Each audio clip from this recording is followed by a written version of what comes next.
Here's Grant.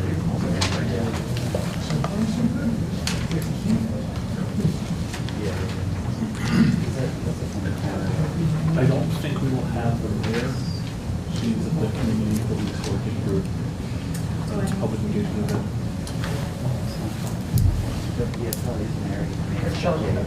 I don't think we'll have, this is unusual. We will have, I don't think they've assigned a correspondent to a committee meeting. So, hey, how's your first planning commission meeting go?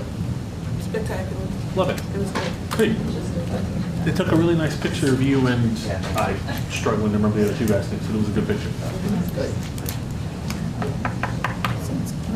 I'm going to show the mic here.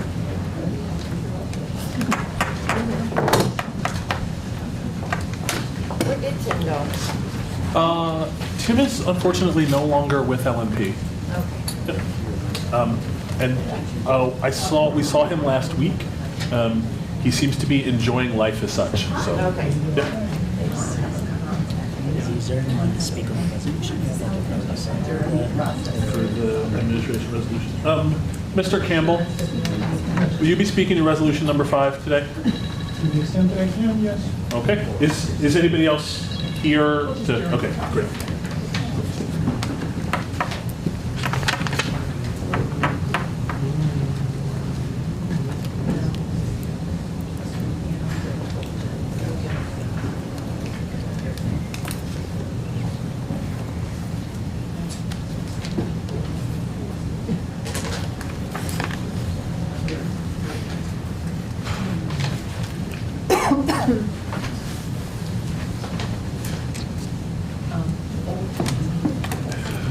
Bernie, are we live on the video stream? Yes. Okay.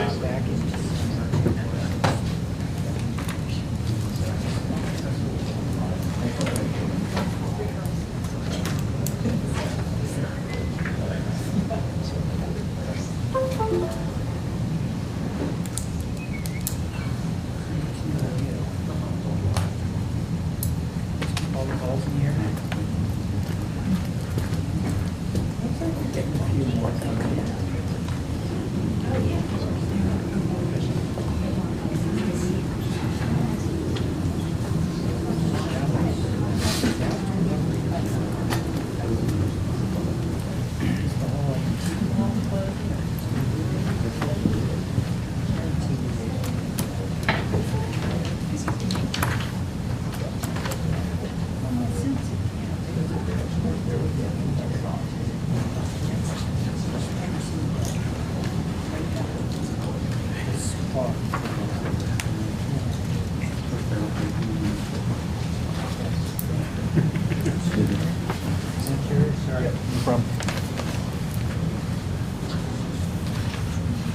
You want to just put those on the table here?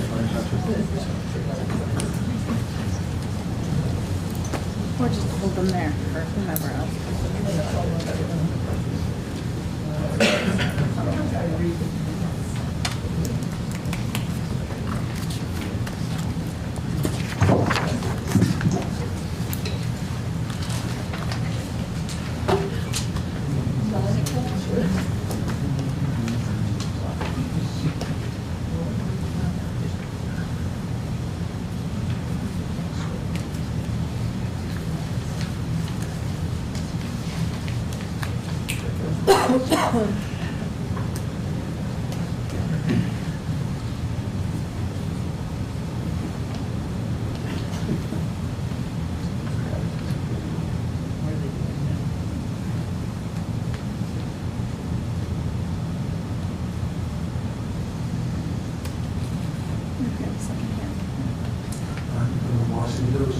Good evening, ladies and gentlemen.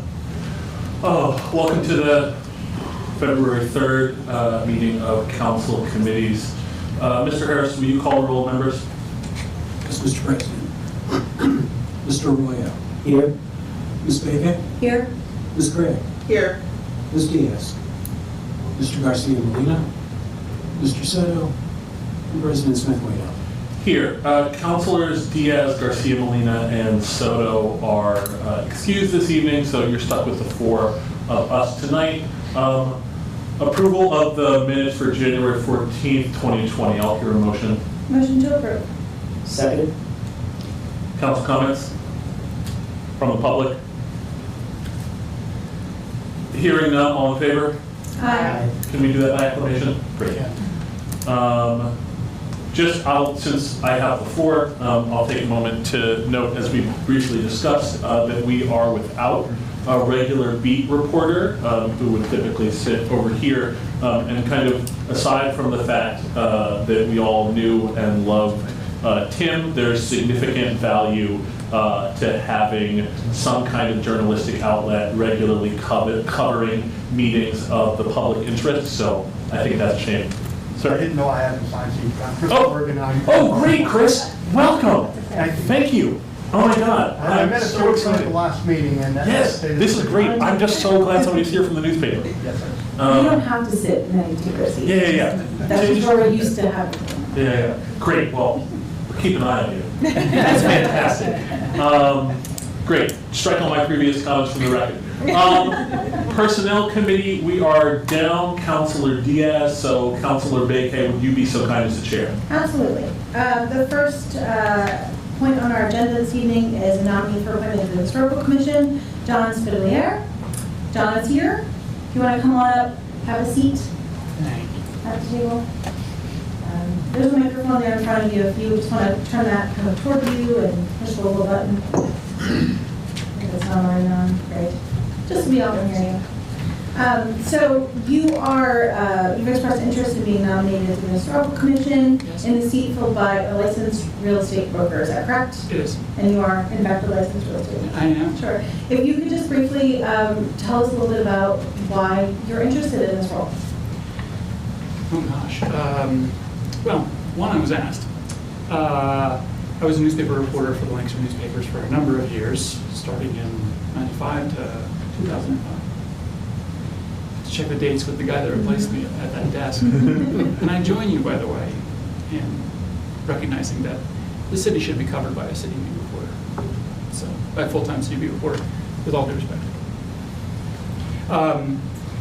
I would be happy to serve at the pleasure of council on the Historical Commission as the broker. I've been a city resident for many years, owned numerous properties in the city. My real estate firm is based in the city. We opened 2 years ago, and I've been a city realtor for many years before that as well. I have an interest in ensuring that we have that we maintain the historical character of our city. And if chosen to serve, I will faithfully do the city proud. Great. Thank you. Any questions from the rest of the committee? That would be easier, Mr. President. Nope. Rest of council? Okay. How does this work with the two of us? One of the two of us makes a Okay. motion, something like this. Sure. I move that Mr. Spittalier's nomination be moved to the next meeting of full council for consideration. Second. Aye. Aye. All right. Thank Thank you you. very much. Thank you. for being here. Appreciate it. The next item on the personnel committee agenda is a nominee for reappointment to the City Revitalization and Improvement Zone Authority, CRIZ Authority. That's Lisa Colon. Lisa, you're here this evening. I don't know if you wanted to. This is a reappointment for you, but if you'd like, you don't have to. But we appreciate you being here. So Lisa, you were recommended for reappointment. Specifically, I was just reading some notes that you are serving as the financial chair Yes. for the CRIZ Authority. Can you just talk about your experience doing that and how you found it for is it your first term previously? Right, I was nominated to serve the remainder of a prior member's term. And my experience with the finance chair, that would correlate with my employment, which is a senior accountant. So I do have experience in that. And I'm also a resident of the city, so I have a vested interest in making sure that we continue to be revitalized and grow. Thank you. We asked you to come highly recommended, and we appreciate you being willing to be reappointed to this position. So thank you for that. And with that, I would make a motion to move this to full council in the next meeting. Second. All in favor? Aye. Thank you. Thank you. Thank you, Lisa. Third item is a nominee for appointment to the CRIZ Authority. That would be Shelby Nauman. We do have Shelby.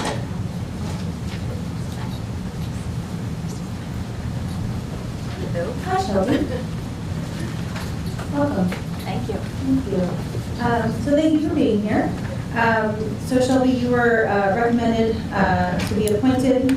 If you could just talk a little bit, you know, you've got some experience in these areas, a little bit about why you're interested and why you'd like to serve on this board. Sure. I worked with Lancaster City Alliance for 14 years, so I had a front seat to downtown revitalization for that period of time. And then I transitioned to LHOP about a year and a half ago in November of 2018, where I'm really very squarely focused on affordable housing. But when Senator Martin asked if I'd be interested, it's part of my passion to revitalize downtown Lancaster for the small business community. Questions from the rest of the committee? Rest of council? Make a motion to move Shelby's appointment forward to the next meeting. Second? In favor? Aye. Aye. Thank you. The fourth item on the personnel committee agenda is the resolution number 6, 2020, recognizing Black History Month. President Smith-Waddell, do you have any comments on that? No, just to invite any and all present to the Black History Month celebration opening, which will take place this Friday at 6 p.m., I believe, right here in the gallery and across the hall. The theme this year is specifically celebrating those members of our civil service here in Lancaster, particularly members of the Police and Fire Bureau who are persons of color, both currently and historically. Yes, I'm looking at the flyer behind you, and it's 6 o'clock. Oh, yeah, great. Thank you so much. I think this is a really important resolution. We continue to do it and recognize our residents that are serving on our police and fire bureaus is so important as well. So that's great. Make a motion to move this forward to the next council meeting. Second. All in favor? Aye. Aye. Thank you. That concludes the personnel committee.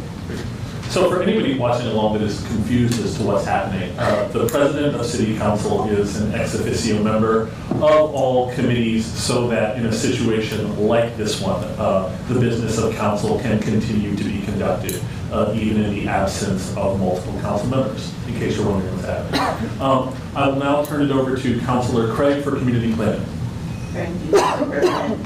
The first item on our agenda tonight for community planning is administration resolution number 3, supporting an arts grant for the southeast of Lancaster. Is there anyone here that is? Yes. Yeah, Ms. Nelligan. Hi. There you are. How are you? Come on over. Thank you. Thank you for having me, Council. I'll take a minute just to introduce myself and tell you a little bit about the program and the background of this grant.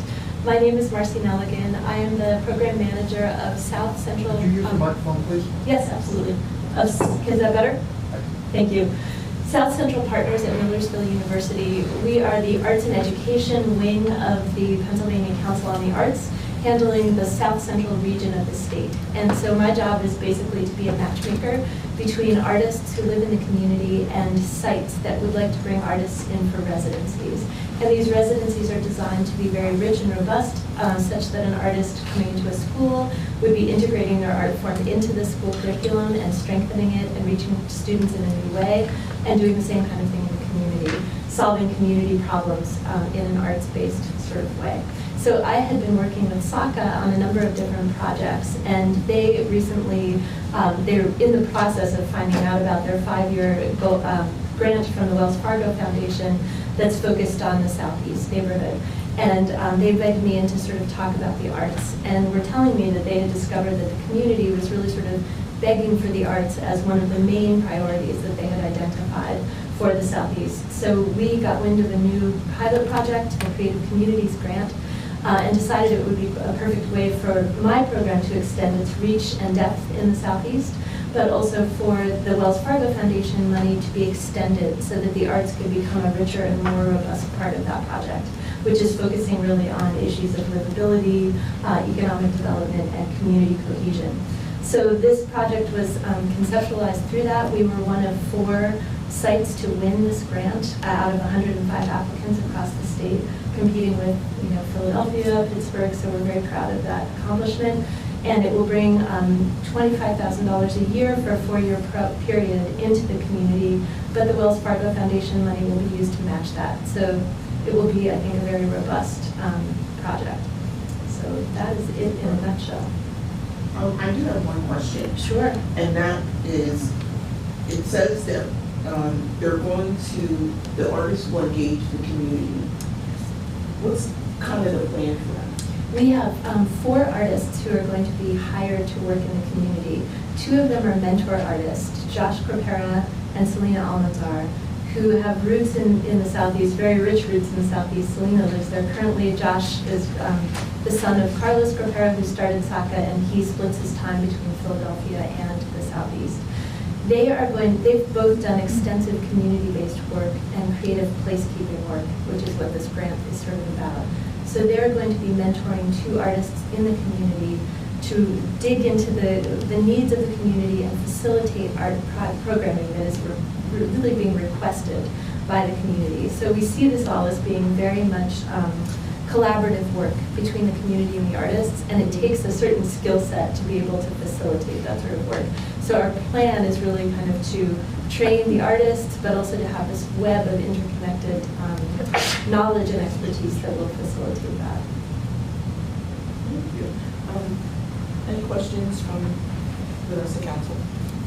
My question would be, what types of projects would you envision that could be done with these grant funds? So some of it is unknown because the community will be driving the bus, but some of it we've kind of anchored. So we have a Sunday brunch series that we're using to anchor the entire project, so that once a month there will be a community-wide potluck brunch that will feature performers from the neighborhood who will be paid to perform, but will also feature pop-up performances from people in the neighborhood. We see this as a way for the community-based artists to have a regular communication with the community, both to gather and to feedback in terms of what's being done. We'd like it to develop into a situation where there's an art market for people in the neighborhood to sell their work, to tap into sort of unidentified artists who we suspect are out there, who might not call themselves artists but truly are, and to give them a casual platform for beginning to put their toe into that water. So that's kind of our anchoring meeting opportunity. My residency program is also anchoring some of the work by doing an intergenerational residency with students who will be trained to interviewing techniques, trained to interview elders in the community. Those stories will then be produced through the Crispus Attucks, sort of new digital news situation that's going on there that Marquise is leading, but also through SACA Radio, so that these stories will be kind of heard and gathered and disseminated widely in the community. But we see those stories as being fodder also for other art projects, and we suspect that things like theater might emerge from it. Perhaps there's a play that emerges where we put some of these stories into communication with one another. Mural arts, sort of more visible public art projects. But we think there's a lot of room there for that kind of grounding work to give rise to other projects as well. Thank you. You're welcome. Any further questions? You mentioned one partner, Crispus Attucks. Are there any other partners that will be associated with that? Yes, one of the beautiful things about this grant was that it began as sort of a letter of interest, but then the PCA came to do site visits. And for our site visit, we decided this is the perfect opportunity. Whether or not we get this grant, we should be doing this work. So who are the partners that we want to have at the table? So we had many, and I'm just going to refer to my sheet. We had Church World Services as one of our partners. The School District of Lancaster is another. SACA, of course. Crispus Attucks, the Mix at Arbor Place. The Taino Cultural Center, we did a fabulous tour there that was fantastic. Casa Lancaster, which is new and which we're really excited to be working with. The African American Historical Society. Millersville, Thaddeus Stevens, HECAD, and Franklin and Marshall, the Lancaster Latin American Cultural Alliance. We're also working extensively with public art and with the Love Your Block Millsies project. So those are sort of the key people that we had at the table. And one of the things we said is, like, we already won. Like, whether or not we get the money, we already won, because here we are, so many important conversations began. at that moment. So we feel very confident that the partners are invested and kind of ready to roll. Great, thank you. You're welcome. Any further questions? Thank you, Marcy. Thank you very much for Thank having you. me. I motion that we move resolution It's three. Three. to full council on Tuesday. I'll second. All in favor? Aye. The next item that we have on the agenda is a review of the historical commission for 30 North Mulberry Street. Susan?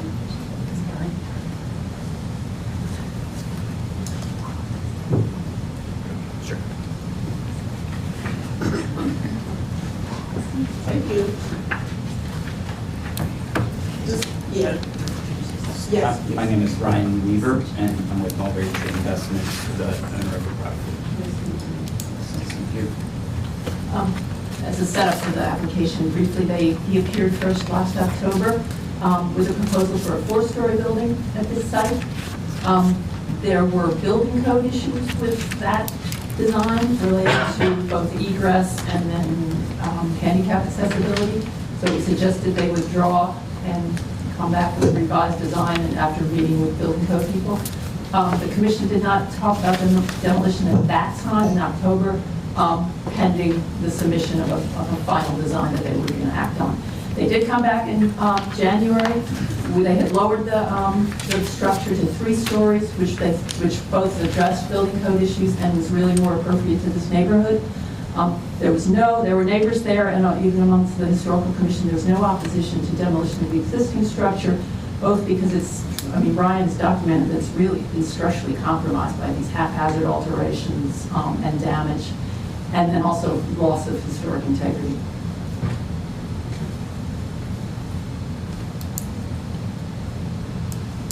I really don't have any questions. Going over the material that we were sent, I believe this is up for certificate of appropriateness. I motion that we move this to full council on Tuesday. Based on the recommendation, I'll second that. All in favor? Aye. Does anybody else have any questions? Just a quick question of note. So this is currently a 2-unit, Correct. and Currently is anyone living in it right now? It is vacant right Okay. now. And the proposal is for 3 units? It's a 3-story, 3-unit. Okay. Correct. All right, Yeah. thank you, I just want to clarify that. Thanks. Yeah. Thank you. Thank you. The next item on the agenda is an informational presentation on zoning and land development.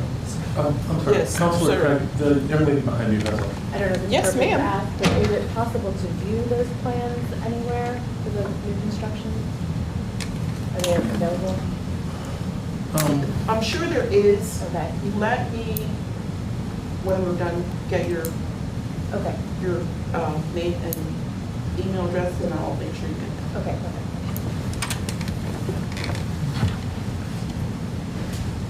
Here we go. Hi there. How are you? I'm doing well. How are you? Very good. Good.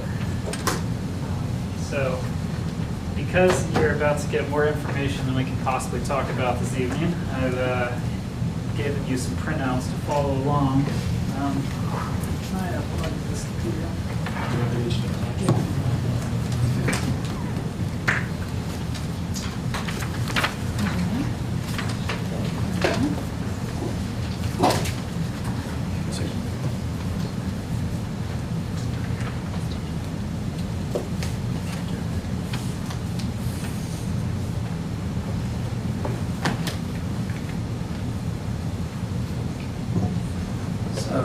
Good evening. My name is Douglas Smith. I'm the chief planner for the city of Lancaster. I'm here just to provide some background information and contextualize some of the things that come before council. Immediately after this, in fact, you'll be discussing the rezoning of a portion of Longs Park. My job here is to try to help parse out what zoning and subdivision and land development are. Some of those might be very basic, and forgive me for those who are more familiar with these issues than others, but I'll try to keep this brief for you, and then you can dive into some of the resources I provided you another time.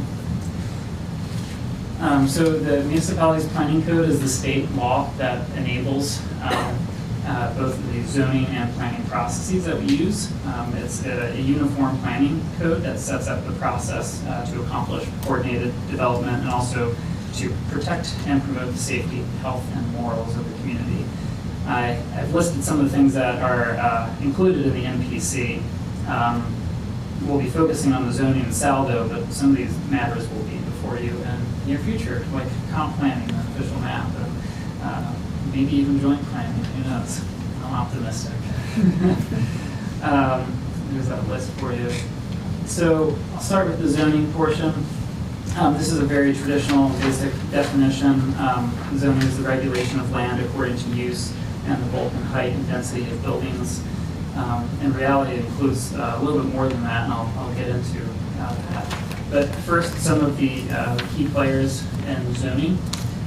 So City Council creates the legislation, zoning officer enforces the legislation, the zoning hearing board provides exception in legislation.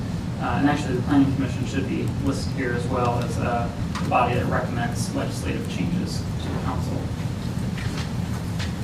This is just an example of some of the site design that zoning gets into. It basically helps to establish the building envelope for parcels as they're constructed. That's what has been done for 30 North Mulberry. So this is just an example of showing you some of the things that are considered in that process, setting up setbacks and allowing building coverage and lot coverage maximums. And the rest of zoning deals with many other things that I've listed here, including dwelling unit sizes, like the size of efficiency units, the number of parking spaces required per unit, landscaping, laws about non-conforming use and structures and how they can continue or can't, and regarding their expansion too. Also allows for planned residential development, rezoning process, floodplain, and et cetera. Zoning it also includes a map, so there's a text portion and a map portion. This is just a quick snapshot of what the Lancaster zoning map looks like. Traditionally, the uses are broken out by residential, commercial, industrial, and then there's a variety, and maybe parks and open spaces, and then there's a variety of other subcategories. In Lancaster, we have some that are fairly unique to us, or at least to cities, like the Central Business District that allows full build out and a lot more height. Hospital complex, which we've heard a lot about recently. So there are a few ways that these that zoning approvals are handled. In fact, it looks like there's a slide in your packet that's missing from my presentation, so my apologies. But by right approvals are issued by the zoning officer, but special exceptions and variances are zoning hearing board only. And then conditional approval is city council.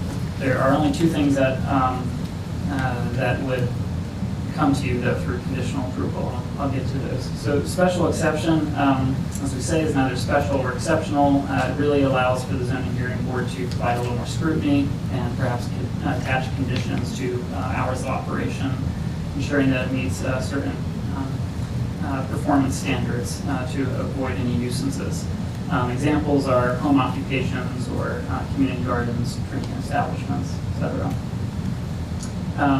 Variances are actual deviations from the zoning code, and these would include dimensional and use variances, for example. And again, the zoning hearing board is the only one that can provide that relief. Conditional uses, the only two that would qualify for this in the ordinance right now are retail spaces larger than 150,000 square feet, which is extremely large, and convention center, which we already have. Some other municipalities use these a lot more frequently than we do, but this has otherwise been, these are the only two uses that would come before you. So, let's see.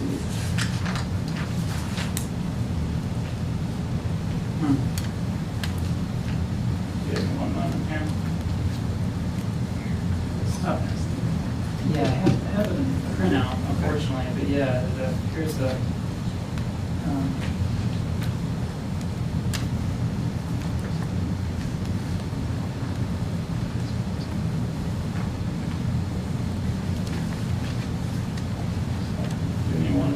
apologize. Do you all have the slides We do. for the zoning amendment? Yeah. Okay. Must be hidden. Oh, Do you have hidden slides?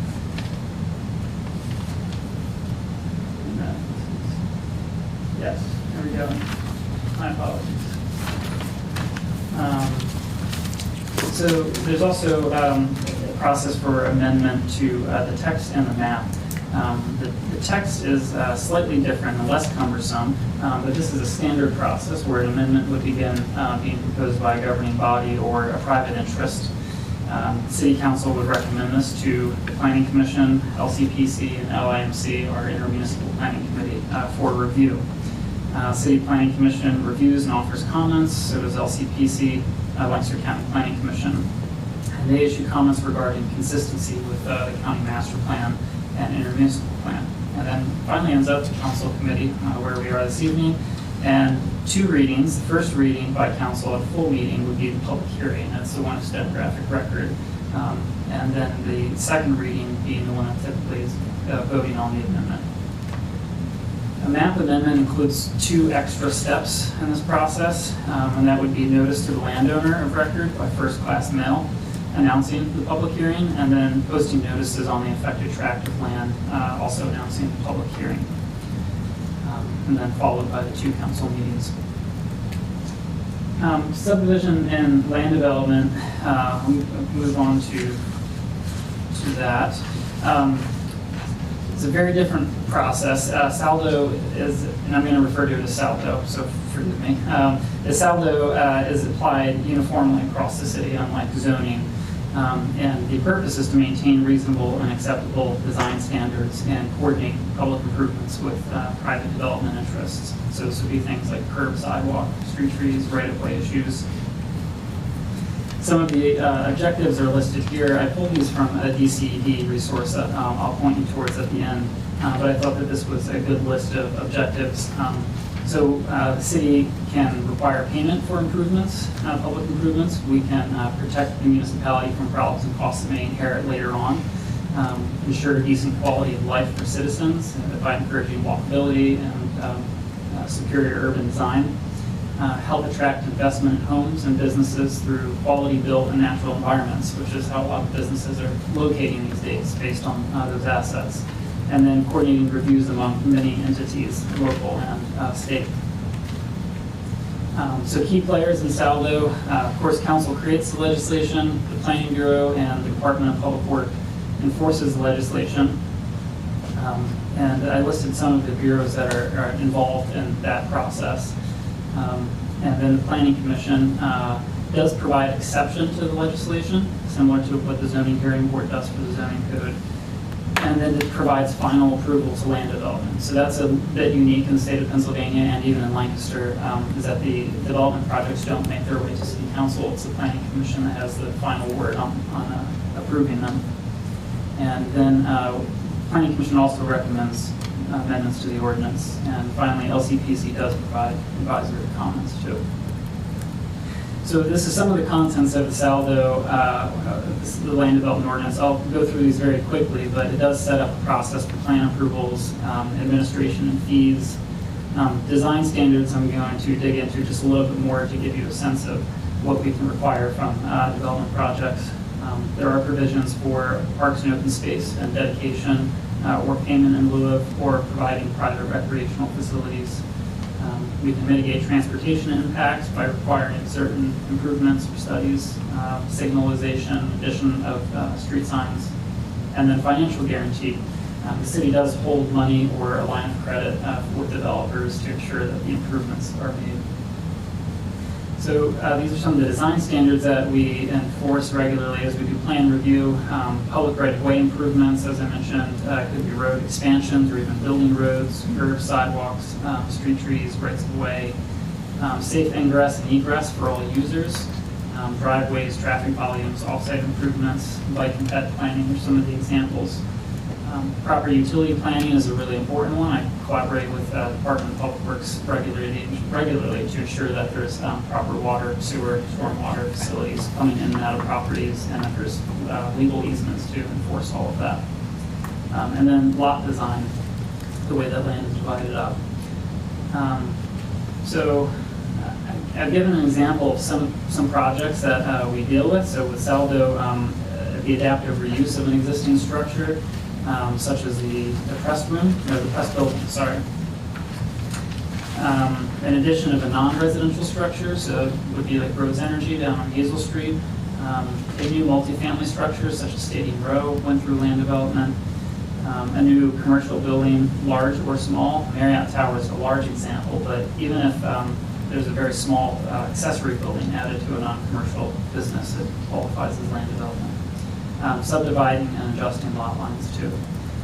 Things that are not governed by land development would be like interior renovations, the addition of a single-family home, or the building of a single-family home, and then adding residential accessory structures like sheds or garages would be managed through zoning. Last but not least, this is a really wonderful resource if you want to dig into these things a little bit more. There's a planning series that covers zoning officer, zoning hearing board, planning commission, all of that stuff. You can read until your heart's content. But I hope that this gave you a little bit of a taste of these two complex topics. And happy to answer questions, or we can end here. Any questions from council? Just that we'll just be made public to anyone who would like to kind of get a brief primer on the process. I think it's great. I'm happy to make it available. Yeah, we can post it on the city website if that would be sufficient. That would be great. Thank you. Yeah. Any questions from the gallery? It's exciting stuff. No? There were no Don't all pictures. jump at once. Thank you. So, since there are no questions, we will move along to the final item on the agenda, which is Administration Bill Number 1, rezoning a portion of Longs Park.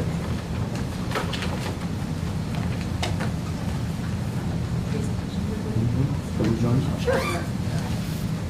You want to use it up? That would be wonderful. Yeah. Bring on this.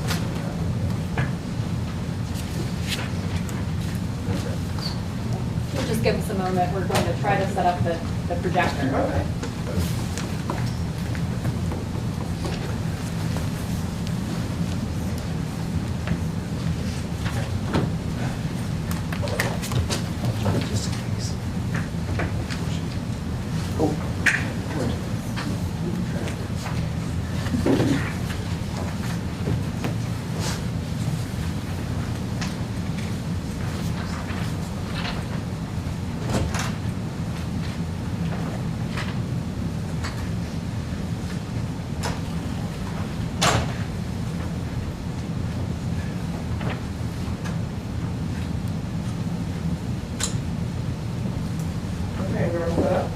Yes. Okay, everybody could introduce themselves, and we can be underway. I'm Claudia Shank with McNeese Wallace and Nurek. I'm here this evening on behalf of Oak Tree Outdoor Advertising. Hi, Devin Wagner from Oak Tree Outdoor Advertising. And I'm Nate Balls, President of Longs Park Amphitheater Foundation. And I'm Rick Faulkner, a board member of the Longs Park Amphitheater Foundation. And chair of the Art Festival. So the reason that we're before you tonight is my client, Oak Tree Outdoor Advertising, has submitted a petition to rezone a narrow strip of Longs Park adjacent to Route 30. Up on the projector, you can see the area of the proposed rezoning. It's 100 feet deep, and then it extends to the center line of Route 30. That's the other measurement of 90 feet that you see on the exhibit. So I'd like to provide a little bit of context to background as to how we got to where we are here this evening requesting the rezoning. Obviously, the city owns Longs Park, but it's managed by the Longs Park Commission. There's a number of other organizations that are involved in activities at the park. There's the Amphitheater Foundation, there's Civitas, what was the Lancaster Sertoma. And these organizations together really determined that it was necessary to have some other revenue streams coming into the park. And that was how sort of the idea of having a billboard along Route 30 in the park property came about. My client is in the business of operating billboards, electronic billboards, and submitted a proposal to construct a billboard here at Lungs Park and was selected as the successful proposal. Essentially, the park's zoned parks and open space. And across the street you have Park City, that's in the regional commercial or C3 zoning district. We need a permit to construct a billboard here, both from the city as well as from PennDOT, because the park is located along a state highway and the billboard would be visible from a state highway. Their parks and open space don't permit billboards. The question that you might correctly ask is, can't we just have a variance and allow the billboard in the Parks and Open Space District? And the answer to that question is unfortunately not. There's a state law, the Outdoor Control of Advertising Act, which basically says that billboards along state highways have to be on land that's either zoned commercial or industrial. And going to the zoning hearing board, getting a variance or some other kind of relief is not a way around this law. So really the only way to put the billboard in this location, and I'll show you then on a map exactly where we're talking about in the park, would be for there to be a map amendment, changing the zoning here to commercial. The new zone would extend along the Route 30 frontage. As I previously indicated, it's just an extension of the regional commercial zone across the street. And the purpose of this would be to provide another income source to the park. The funding from the billboard, the income that's generated by the billboard would all go back into the park. And I believe Mr. Faulkner and Mr. Walls can speak a little more directly to why they feel that that's important for the longevity of the park moving forward. In terms of the chronology, we've already been through several steps of the process that Douglas just presented for a map amendment. We originally filed our petition in October, and we were before City Planning Commission November 6th, and then County Planning Commission on November 14th. Both of those commissions did unanimously recommend approval of the rezoning. As I indicated, some of the benefits of this, obviously the sustainability, the funding going to Longs Park. There are a number of other things that our clients have offered as part of the proposal that would be benefits to the city. Those would include public notification in emergency situations on the billboard, and an advertising allowance for the city as well, that they would be able to place certain advertisements on the billboard for events in the park and so forth. There's also a number of checks on expansion for this. I know that was a concern that was discussed at the Planning Commission meeting. First of all, the park is restricted for park purposes only, so anything that happens in the park has to support the park. A commercial entity could not come in here and just put up a billboard elsewhere within the zone and not have those funds go back into the park. Also, because the park is owned by the city would have to enter into an agreement with someone if they were to do that. It wouldn't be something that a person could just unilaterally come in and do. There are also some minimum spacing requirements between billboards on highways. Here, 400 feet would be the minimum spacing requirement. I know there are some billboards to the north of the site as well, so there's very limited potential for additional billboards to go within this area. And of course, both the city and the commission would need to approve them if that were the case. The zone's very narrow, so really limited to this type of an advertising use. And then obviously we need to comply as well with the city's sign ordinance. So unless there are any questions, I'm going to ask Devin Wagner from Oak Tree to talk a little bit more specifically about what's proposed. And I'll actually also flip over our exhibit so you can see the location we're talking about. Thank you, Carter.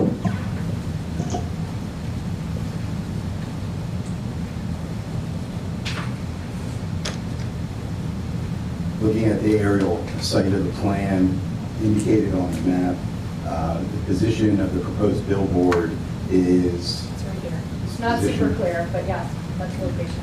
which is located 490 feet west of the billboard that's on the railroad tracks. That's to the east. Our main goal and objective was to position the billboard where it had very little impact on the site, with that no trees will be touched or cut to build this location. And we did so with a site visit and with placement of the board as positioned on the site plan here. The billboard would be a digital billboard, back-to-back structure that would be about 78 feet in total height One of the reasons we ended up getting an exemption to increase the height of the board because of the sound barriers that are positioned on the Route 30 corridor there. We put a position of what the board would look like. We went through multiple revisions with trying to design the board to be something that was special and actually took into account what we were trying to highlight on Longs Park. One thing was we were also labeling Longs Park so they have exposure on the Route 30 corridor where roughly 65,000 cars travel daily. In addition to that, we were tying in the structure to have aesthetic appeal that tied into the look and feel of the amphitheater, as indicated by the black framing. That would be, that's a view as far as how the board would be look going westbound, and it would actually look the same going eastbound as well.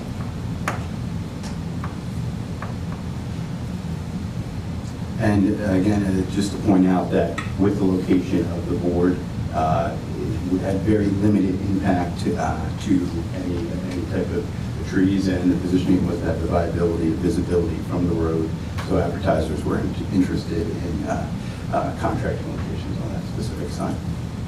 So there's a wall, a sound barrier wall there, correct? That is correct, yes. So how far above the sound barrier wall will the billboard start? So there's a sound barrier, and then above the sound barrier is the over Route 30 signage that goes and gives directions to exit at Manheim Pike or exit at Harrisburg Pike. The billboard is actually positioned that it is built meeting all the setback requirements, so it would be sitting off the road, and I believe it's roughly 13 to 15 feet above the structure that goes over Route 30. Okay. So, and then the overall design of how it's going to look from the inside of the park? So it would be basically the back of the structure. There is, where it is positioned, you can see, there are trees, so the impact of the park, the visibility would be, it's so high up that people in the amphitheater proper would not be obstructed or not be able to see the board because of different hedgerows and tree rows that are between that and this specific billboard location.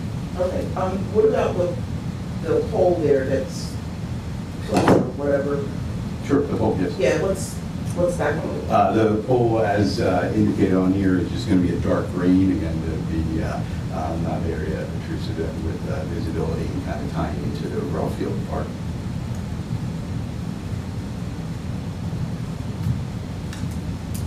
So, with the information that was sent to council, we also have some information here on illumination and light pollution. And if I'm remembering the planning commission meeting correctly, you all did address that somewhat at the planning commission, the county planning commission. But if you would be so kind as to go through that again for us briefly, I appreciate it. Sure.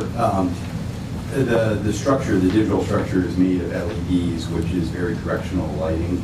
There is an undetectable difference in ambient light based off of this billboard structure being there. A lot of ambient light is created from parking lot lighting, any type of overhead uplighting, landscape lighting, even lighting in somebody's kitchen window. The window creates ambient light. So with the digital billboards, and because it's so directional, there is undetectable amounts of additional ambient light having that board in place. So and we have a light study for actually the site location that we have done. Okay. Okay, thank you. I'd like to hear more from Longs Park. Yeah. And again, I'm with the Amphitheater Foundation, and of course, we provide the 13 weeks of summer music in the park, free to concert goers, as well as the Saturday night concert as well too, that we're doing this year. And we also do the art festival on Labor Day weekend, and Rick can address that. But several points that I think are important to us. The first thing I want to do publicly is thank Deb Martin Borkowski, Donna Jessup, and the mayor, because with limited resources, we get compliments on the park when our concert goers come to the park, and we get over 80,000 people throughout the year, through the summer, for our concert series, and the Art Festival itself brings in about 11,500 people. But we're always complimented on how the park is for those events. However, we all know that they have limited resources for the upkeep of the park. So one of the advantages to this proposal is that there will be additional resources that the park can use for upkeep, which they haven't had in the past because the investments, you know what's happened to the stock market. Now recently there's been a plus, but over the years there hasn't been any increase in the interest bearing for those funds. So that's a plus. A second plus from our viewpoint is that it gives us an opportunity to promote the events along Route 30. We are also limited as a not-for-profit foundation in resources that we can use for marketing of our events. So this will permit us to promote events along with other not-for-profits. We're not the only ones that will take advantage of this. So that's another advantage as well too.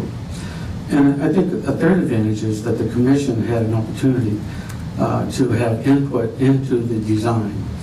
And I think that's important in the sense of it wasn't Oak Tree coming and telling us, hey, here's what we want to do. It was important because the people who represent on the commission, which are Civitas, ourselves, members at large, council, so forth, had an opportunity to make sure that the billboard complemented the park. And we think it complements the park not only in design, but also it promotes the amphitheater, which is a significant structure in the park itself. So overall, we are quite pleased with with what's happening here, and it's a nice. I think when you talk about development, economic development, the park itself is a plus to the community. Now, I know that one of the economic development features recently is not in the city, but we know a lot of those players from the crossings come into the park for our concerts and also to take advantage of the park. So when you talk about developing this park, it helps with the economic development of the city. But the billboard itself is going to promote the city itself. It's a nice upgrade to what's happening technology-wise in communities, and it'll be a nice effort on their part, not only to promote businesses in the city, but also to promote, obviously the chicken barbecue, as well as our concerts and art festival. So we're very much in favor of hopefully that you all, as in the economic development world, and the council will promote this and hopefully see the project to completion. And Rick, did you want to say anything on behalf of the Art Festival? So, I'm Rick Faulkner. I was the co-founder of the Art Festival, which is part of the Amphitheater Foundation's functions. And I've been involved with it off and on for over 40 years. The Art Festival is a source of revenue that generates a nice profit that's used by the Amphitheater Foundation for upkeep on the amphitheater and also for part of the cost of the music series that's run in the community for free. It's an ongoing thing of trying to promote the Art Festival. Having this billboard in the park along Route 30 will help us in our mission of attracting more people. It is, we're very proud of the fact that recently we were named the 4th best art festival in the United States and the best East Coast art festival. So we have a real gem here in the park. We need to continue to promote it and develop it, and this will help us with it. 40 years ago, we actually did have a billboard on Route 30. It was a board with removable letters, and each week we put the concert up or the fact that the art festival was happening. And when 30 was widened and the sound barriers were put up, it went away. I thought at the time something would come back, it never did. This is kind of an opportunity again to get our message out to the community. And so we'd really like to see this happen. Do we have questions from council? I have a question, well, actually, two questions. The first one is, what are the actual dimensions of the billboard itself? You mentioned the height of 78 feet. What are the dimensions? 14 by 48, so 672 square feet. And then you also mentioned that the other piece of this is a permit by PennDOT. Has that happened? Where are we at in that process? No, we would have to get the rezoning in place to be able to do that. Okay, thank you. Have there been any projections of the revenue that's going to be generated from the billboard? We've a lease signed with the city that has a fixed annual amount, and then there's a percentage of revenue based on exceeding that fixed annual amount. What's the percentage of that? The base amount is $65,000 and 20%.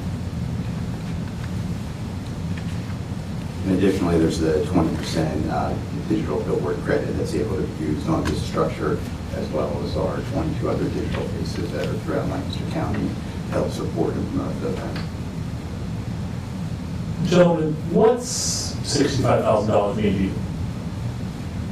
To us? Yes. Patrick's talking about some of that as well. Because Patrick obviously, is on the commission as well too. But if you pay attention to the park, and I know you've all been out there. Again, I'm complimenting the staff that takes care of the park, but they only have limited resources, and there are some major expenses. And I'm talking, as a member of the commission, and Patrick can talk more specifically about that. But there are some major expenses that are coming up that have been delayed because of resources. So that amount of dollars will be an advantage to the park in other projects that they haven't been able to take advantage of because they don't have the resources. So Patrick, do you want to tell them what those projects might be? Yeah, so the operating budget of the Launch Park Commission is about $125,000 a year. That does not count, though, all of the projects and funding that comes from what happened in Sertoma is now Civitas, most of which is raised through the annual chicken barbecue. Those costs are things that Sertoma/Civitas has been paying for directly, so we'll incur the costs, and Civitas will directly pay those vendors. So just some of the projects that have been deferred for a decade or two or more are most of the buildings that are in the park, sort of in the back corner toward where the horse barn and some other of the building facilities are. We have roof work, all sorts of window work and things like that on those buildings that totals over $200,000. The pond lake itself, periodically has to have work done to it. There's aerator fountains in it, but sometimes that thing has to, 15 years or so ago, was completely drained, dredged, relined. It's a man-made lake, right? It didn't exist there long ago. And then a whole host of other sort of ongoing maintenance and operations work that has to happen at the park. We get the Launch Park Commission meets on a quarterly basis. We get a report during each of those meetings from Deb Martin-Burkowski and or Donna Jessup about the work that's been done there. And I mean, Dave is right, we get compliments regularly from visitors. There's a whole lot of stuff that they would tell you is not seen by visitors, but is work that needs to be done at the park. So this is going to help significantly over the coming years in catching up on some of those larger projects. But going forward, Dave mentioned that, so the Launch Park Commission has funds that are invested that periodically spin off excess revenues above the operating budget. Those get 100% reinvested back into the park. But when we have years where we lose on those investments, there isn't anything else to make up those funds to keep maintaining the park. So with this additional revenue, the $65,000 a year, and then there's also a $30,000 a year payment coming from the developers of Conestoga Crossings. Year 2020 is year 2 of that. We're going to be able to really do some catch up and hopefully make some really nice improvements at the park. Year 2 of? Year 2 of 10 years, it's about $30,000. And from an economic development standpoint, you never know who's in the park.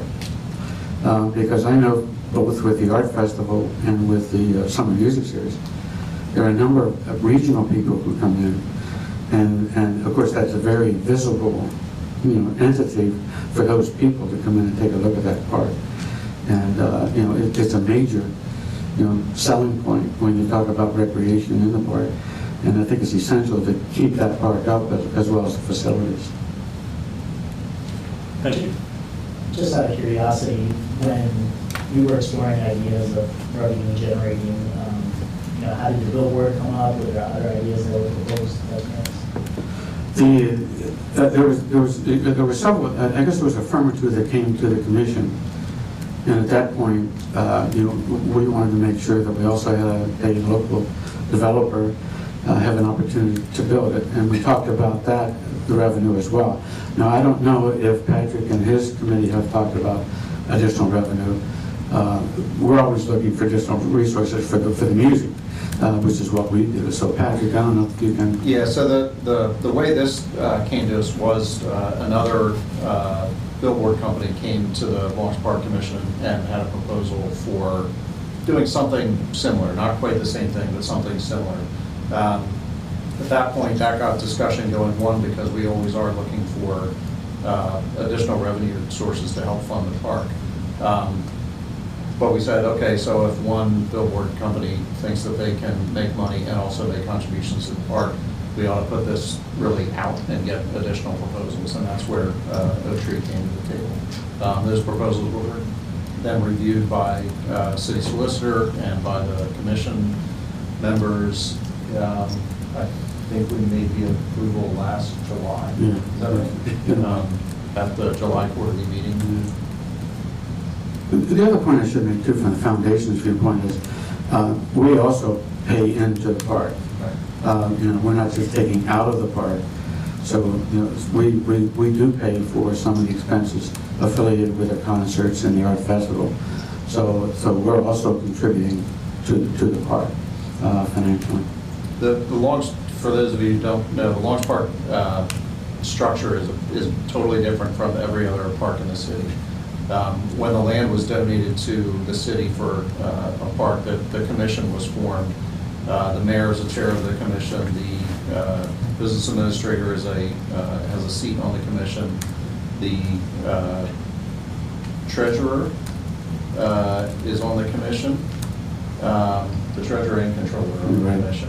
Representative from the Amphitheater Foundation, from Civitas. A member at large. And a member at large. And as I said, it has its own budget, so the Launch Park Commission has its own fund that's separate from the general fund where all of their parks are managed and financed.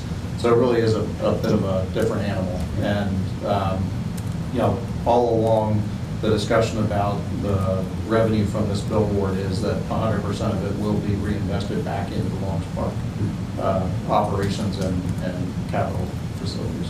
You mentioned revenue producers. Years ago, there was a 9-hole golf course on that park. So if you'd like us to bring that back, no, we're not even talking about that. But a lot of people don't know there's a 9-hole golf course on the park, in the park. Any further questions from council? Any other questions from the gallery? All right. I'm going to motion that we move this to full council on Tuesday. Second. All in favor? Aye. Aye. Thank you all very much. Thank you. Thank you for your positive response. Thank you.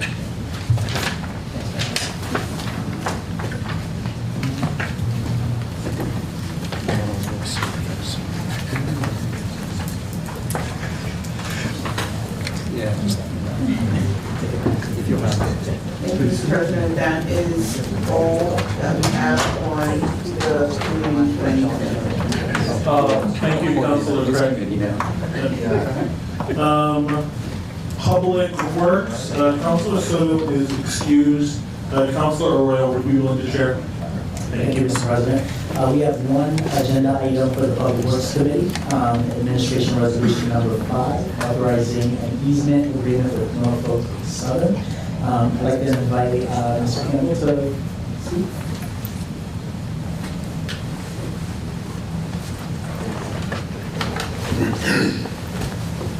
Hello, thank you. I'm Steve Campbell, I'm Director of Public Works, and I'm here to talk briefly about a resolution from council authorizing the mayor to sign the standard height license agreement between Norfolk Southern Railway Company and to remit payment of $5,000 for fees required in the license agreement on behalf of the city of Lancaster. That site would provide adjacent additional boring under the Norfolk Southern line for redundancy of the water main that travels to the north end of the Kellogg's plant.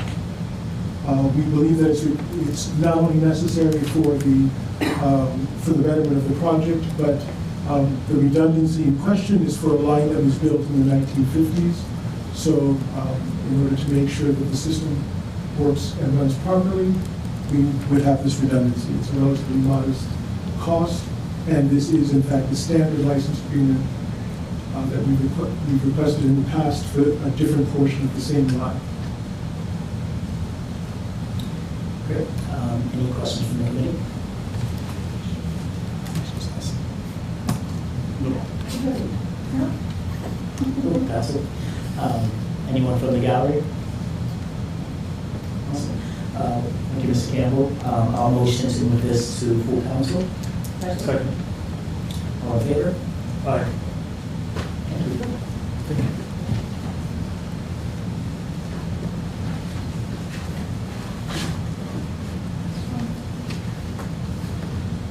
Okay.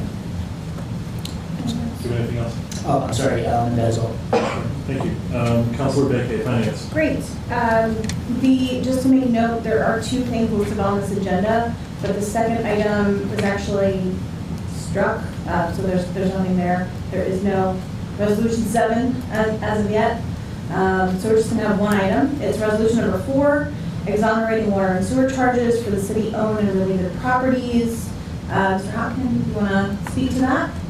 Sure. This is very quick. This is an annual effort process that we go through at this time of year. We track the usage at all of these facilities during the year, obviously to make sure that we don't have leaks, things like that. So the billing, our billing system incurs those charges on the city accounts. And then when the year is over, we do a look back, look at what would have been billed to the city by itself for water and sewer at all these facilities, and then we go through this exoneration process. Should note that we include on there city-owned or related properties, and the reason we have related is the airport fire line and the public library. So not city-owned properties or facilities, but we have had a long-standing agreement with Lancaster Airport that we maintain their fire line, so not their regular water usage, but the fire line of the facility under this exoneration agreement. And in exchange, when we have an extraordinary snowstorm, we have used the snow blowers that they have for the airport runway, which have come in handy not very often, but when they're needed, they are really, really needed. I had a Facebook memory reminder from 4 years ago when we had 36 inches of snow and we were using those snow blowers. So that is the airport. And then for the public library, again, not a city-owned facility, but we have a long-standing agreement with the library. We do the exoneration for water and sewer at that property. They include that as an in-kind contribution from the city in their reporting to the state, which is part of their state funding formula. Thank you. Any questions from the committee? Mr. Hopkins, on your second point to the library, this is sort of beyond the item on the agenda today, but is that the plan to continue with the library's proposed relocation? Yes, yeah, because they would have a separate account there. I don't even know if the parking garage, yes, they would have water of some sort, I assume, but yes, we have a separate agreement with the library to keep that going. We also do, as part of the in-kind services from the city, we also do the trash and recycling collection there. I assume that would also continue. Great. Any questions or comments from the rest of council? Anyone else? Okay, thank you. I'll make a motion then to move resolution number 4 to the next full meeting of council. Second. All in favor? Aye. Thank you. And so since there is no number 2, that concludes my committee. All right, that moves us along to public safety. Councilor Craig, would you be so kind? Absolutely. Administration Bill number 8, authorizing provisional appointment of firefighters. Chief Little. Come on down. Good evening. A little background on this resolution 08-2020 is going to be the appointment of 5 new firefighter recruits. We currently have 3 members, 3 newly appointed recruits who are at the Hack Fire Academy right now in the EMT portion. The next 5 to go are already EMTs, so we're saving roughly $7,500 by holding those 5 recruits until the fire suppression portion of the academy starts, which is the first week of March. So then we'll have a total of 8 in the academy at that time. These 5 are currently have passed all the testing and are on the current civil service eligibility list. I have no questions. Any questions from council? Are these, will these positions be ones that you're replacing? Are these new positions? Can you speak to that? Correct. We started the year off at 9 vacancies through retirements. And then we are, August for the Fall Academy, we have the 9th who's currently deployed. We'll get his offer once he returns for the deployment. And then we just recently had a member who resigned to take another fire department job outside of the state. So that'll be another vacancy. So it's like net -1 with these hires, is that correct? Correct, yeah. We're authorized 74, and we'll be back to 74 by the end of the year. Okay, great. Thank you. Thank you. Motion to move this to full council on Tuesday. Second. All in favor? Aye. Thank you, Mr. President. That's all that's on the agenda. Thank you. Councilor Craig, before you proceed with your clerk's report, Mr. Harris, I just need to announce that the administration has requested that council hold an executive session on Tuesday, February 25th at 7 p.m. So the executive session is essentially a closed-door work session of city council. These are quite infrequent and are not open to the public, but we do them to settle, for example, personnel matters where confidentiality is key and within the policies and laws of the city, and I'm required to let you know that we will be holding an executive session and when. And so now that I've fulfilled that requirement, we can proceed with Mr. Harris's clerk's report. Yes, sir. You're also required to say why. Oh, for the purpose of Personnel. just for the purpose of a personnel matter. Do we need to get more details on that? Yes. It's a consideration of a disability pension application that has gone through the fire pension board. Thank you. Great. I'm sorry, the police pension board. Great, and just so those following along at home can hear, is the consideration of a disability pension under consideration by the police pension board. Did I get that right? Thank you. Great. Mr. Harris.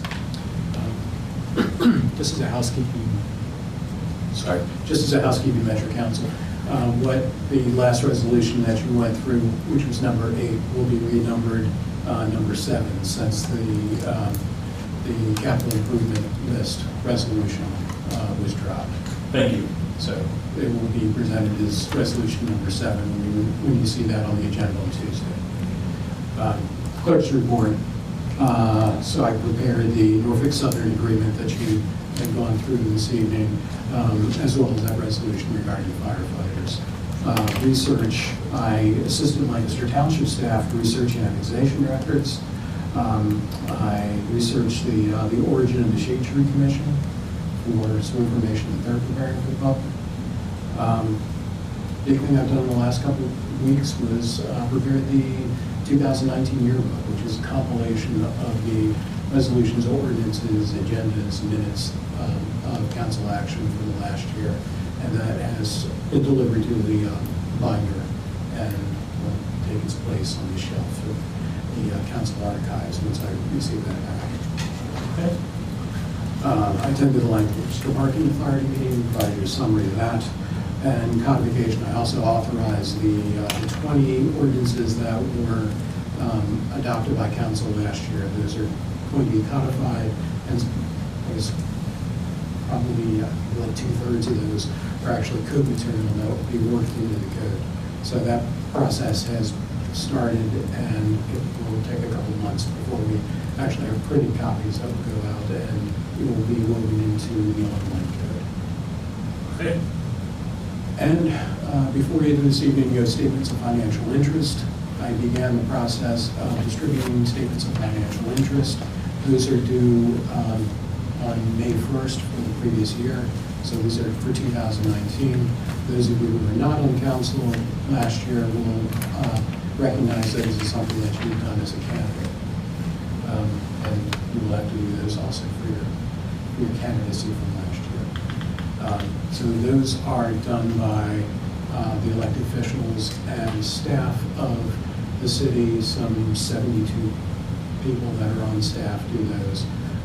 And this year I'm going to be doing a greater push to get more participation from the boards, commissions, and authorities members. Also, certain external, I think, for example, you, Councilor Craig, will have to file another one filled out exactly the same for the County Planning Commission. Oh, okay. Yeah. So they gave me one because I was at the first meeting in January, so I don't know if Ms. Eck has given you yours, but no, perhaps it because it's for the previous year, you won't need to since you won't. But here's that. Yeah. Ms. Craig, I'd be happy to make a copy of the one that you filled out for the council, and there's a blank that you can also put on County Planning Commission on that. So it's the same. All right, thank you. That's all I had. All right. With that, I'll hear a motion to adjourn. So Second. All in favor? Aye. Great. We are adjourned. Thank you. Chris, come here a second.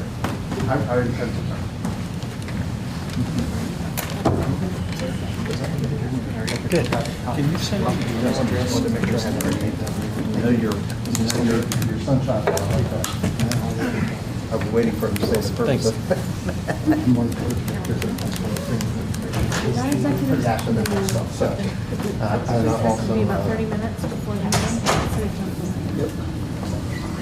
Patrick, I need a moment of your time.